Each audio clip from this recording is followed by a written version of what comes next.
How big is the TikTok problem controlled by the CCP, which is infiltrating now, like you said, Taiwan, United States, young people? We all know that it's a platform of the CCP. How dangerous is this, and how useful is it to their propaganda campaign? Thank you.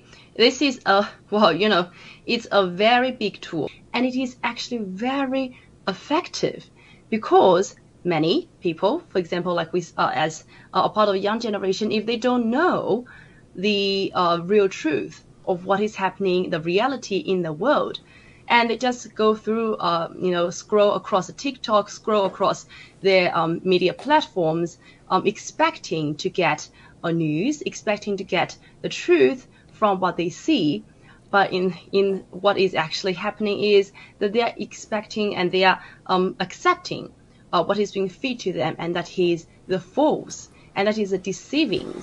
And they wouldn't have the idea to identify and to realize what is wrong, what is right, and what is the truth and what is the false.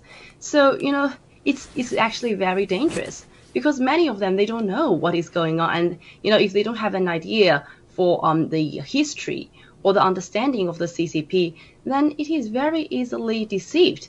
So how are we vigilant in stopping this one China propaganda wave in the U.S.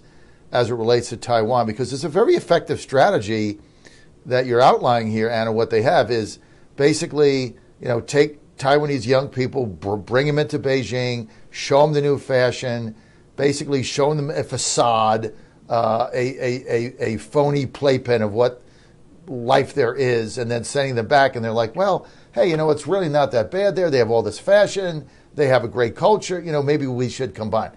How do you stay vigilant to stop that from basically permeating through the next generation of Taiwanese? Yeah, thank you. Well, the biggest, I would say one of the best ways to put this up is, of course, stop having and stop welcoming or accepting these platforms to exist in these Western or in our communities, in our societies, because you don't know what is being put up there. You don't know what is allowed, and you don't know what is, right. accessed. Yeah, shared. So that's the dangerous part.